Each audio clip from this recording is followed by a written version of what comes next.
espacio y con diagramas.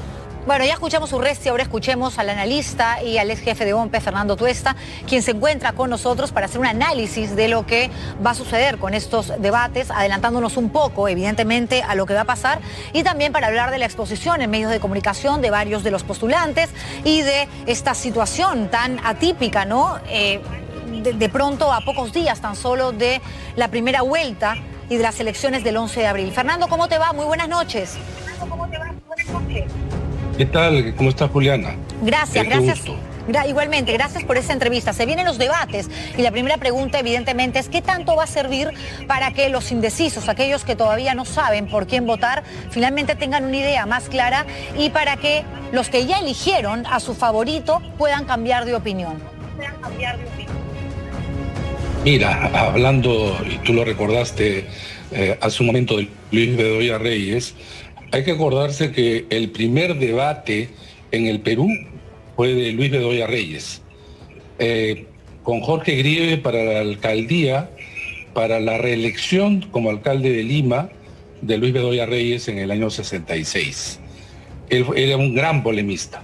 Volvió a polemizar con Héctor Cornejo Chávez en el año 78, en la Asamblea Constituyente, y de ahí no hemos tenido en realidad debates, sino el primer presidencial es lo que están mostrando ahora ustedes, entre Mario Vargas Llosa y Alberto Fujimori. Sobre tu pregunta, el debate, lamentablemente, en los últimos tiempos, no se configura como un centro de atención mayor por el número de candidatos. El número de candidatos atenta contra cualquier debate de candidatos. El número de candidatos atenta contra cualquier debate. Hemos visto hace poco en Estados Unidos donde debaten 2, ¿no? Y en muchas elecciones, en muchos países, debaten pues a lo más 3, 4. De acuerdo. Pero cuando tú tienes 18, ya tienes que dividir. Y en la división viene la suerte, porque no se sabe pues en qué grupo te va a tocar. Y dentro de los grupos, tú mismo lo has mostrado, se tienen que hacer duplas. Quien tuvo la mala suerte de este sorteo fue Alan García, porque su tan severo persecución, quien lo perseguía a lo largo de muchos años, pues era Fernando Olivera, ¿no? Pero entonces, el debate que está organizado por el Jurado Nacional de Elecciones, en acuerdo a los partidos, se ve constreñido a pocos minutos. Entonces, ahí es donde tienen que sacar ventaja los candidatos.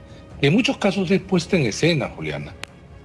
En escena. Porque tú misma has recordado esos momentos de Fernando Olivera, ahí no están discutiendo programas. Así es. Y los recuerdos de los debates son hechos que van más allá de los contenidos. Entonces, ¿qué tienen que hacer los candidatos y que no es fácil? ¿Cómo construir un mensaje al lado de llegar al público, hacer que su presencia, sobre todo, los lleve a confiar en ellos? Porque imaginarás tú, se ponen en 2 minutos a hablar sobre educación, A, B, C, D candidatos. La gente puede decodificar diciendo, este plan es mejor que el otro, es muy difícil. De acuerdo. Es muy difícil en tan poco tiempo, ¿no? Seguro, pero para eso... Sí. Para eso, antes del debate, lo que hay son espacios periodísticos, en televisión, muchos otros en televisión, claro, cable, señal abierta, entrevistas en diarios, en medios radiales, que evidentemente son plataformas que los candidatos usan para exponer sus ideas y además tienen mucho más tiempo. De hecho que sí, pero lo que llama la atención es cómo algunos candidatos, pese a que por lo menos en este programa invitamos a todos, incluso algunos los hemos tenido 2 veces y demás, claro, se le ha dado mucha más vitrina que al resto de postulantes. Claro, siempre son los más solicitados los que están entre los 5 y 6 primeros puestos. Pero en el caso, por ejemplo, según este documento, que tú lo tienes, obviamente, Fernando, Rafael López Aliaga ha tenido 32 entrevistas, una en Canal N, 23 en Willax, una en RPP, 2 acá, 2 en Latina, una en TV Perú, una en Panamericana, una en América. Johnny Lescano, 29 entrevistas, de las cuales 11 han sido a Canal N, 0 en Willax. O sea, es decir, en realidad... esto ya pasa por más que un tema de invitar al candidato, de la aceptación de ese postulante que elige los lugares donde de pronto está en todo su derecho, se siente más tranquilo. Pero ¿hasta qué punto esto no es perjudicial para el televidente, para el lector, para el radioyente? Mira, sí, bueno, ese documento, ese cuadro que has mostrado, es un cuadro construido sobre la base de una investigación que estamos haciendo en la Universidad Católica. Nosotros lo hemos construido. Sobre la base del trabajo de esta empresa IP Noticias, ¿no? Que hace una cobertura de los medios. Pero ve a tu pregunta. Ahí tomamos, por ejemplo, del 1 de enero hasta el 14 de marzo. Pero generalmente, y tú lo conoces mejor que yo, obviamente, cuando uno tiene 18 candidatos, elige uno por cada día, sí, más o menos eso se podría hacer. Pero es cierto también que la gente quiere a los candidatos favoritos. Entonces no es lo mismo que un candidato ha estado primero durante enero y luego viene otro en febrero y otro en marzo. Allí es la suma de todos los meses.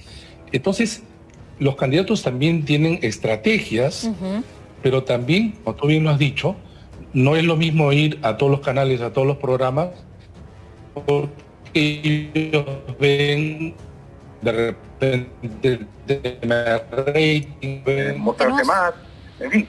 Pero también tiene que ver con esto, repito, que se da en todas partes del mundo.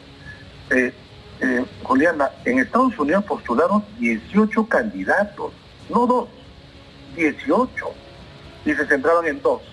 ¿Por qué se centraban en 2? Porque eran de las mayores posibilidades de, obviamente, ganar la presidencia, como siempre. ¿No es cierto? Entonces, claro, salvo el canal del Estado, que tiene que, obviamente, mostrar por igual casi a todos, los otros canales y programas, obviamente, van en función de muchas variables. Pero ahí es donde los candidatos, tú tienes mucha razón, al señalar que durante el tiempo van construyendo ese programa que supuestamente deben demostrar, sobre la base de algunas ideas fuerzas, pero también se va configurando a lo largo del tiempo en su exposición a los medios cómo es esa persona. Que es al final de cuentas cómo mucha gente vota, es decir, confiando en esa persona. Es por eso que hay una pregunta clásica y a nivel internacional que Ipsos lo ha tomado en la última encuesta, cuando dice ¿tú dejarías a este candidato en el cuidado de tus hijos, por ejemplo, o de tu casa? ¿No? Parece una pregunta un poco simple, pero en realidad tiene que ver con la confianza. Y entonces a lo largo del tiempo se va construyendo esa confianza. Y ahí no todos los candidatos pues tienen las mismas habilidades, destrezas, pero el día de los debates, que van a haber varios, pero en realidad el central es este que tú has mostrado, tienen que aprovechar. Ahora bien, es cierto que quienes ven el debate en un porcentaje alto son los que ya han decidido su voto. Pero de todas maneras, acá viene el punto, después del debate se construye toda una idea de cómo fue el debate y sobre eso también la gente va teniendo información para decidir su voto. De acuerdo. ¿No? Hay que acordarse, por ejemplo, Juliana, que en el año el 2018, en la elección municipal por Lima, recuerdan que Renzo Reyardo no fue al debate, que además se presentó al debate para entregar una carta diciendo que no iba a participar. Fue fatal para él, fue fatal. La gente ¿cómo lo tomó? Como una persona que despreciaba el debate. Así es. Ese solo hecho fue significativo. Entonces, en la política importa también los gestos. La imagen es fundamental porque transmite, no solamente el contenido que muchas veces la gente no recuerda, ¿no? Por lo tanto, Fernando, podríamos decir que el debate en realidad tiene éxito más por una cuestión de forma que de fondo. Bueno, pero la imagen, como se dice, vale por 1000 palabras. Y no es tan de forma. Porque esa persona te está transmitiendo o intenta transmitir o la gente siente de una persona a quien puede confiar. Y eso no es poca cosa. Eso es importante. De acuerdo. ¿No? Porque finalmente, como decía el candidato Urresti, muchas veces después las páginas de un programa, al final de cuentas, no cuentan. ¿no? En muchos casos. Así es. Pero lo que importa sí es el candidato que va a ejercer la primera magistratura del país. De acuerdo, y no tenemos ningún candidato que esté en el primero y el segundo lugar con 30% de intención de voto, apenas 13% que es lescano, es decir... Ese es un punto, lo que acabas de decir. En consecuencia, podría ocurrir que un candidato aproveche determinada circunstancia y eso lo lleve a una atracción de voto. Y estamos hablando a veces de pequeños puntos. Sí, claro. 1 o 2 puntos, o que caiga eso y puede ser fatal o éxito. De acuerdo. Vamos a estar pendientes, por supuesto, del debate y la información que sigues publicando tú con La Católica. Fernando, te sigo ahí en Twitter y estoy siempre muy pendiente, como siempre. Gracias. ¿Cómo no? Fernando Tuesta, analista político, ex jefe de OMPE, conversando con nosotros. Y yo ahora quiero...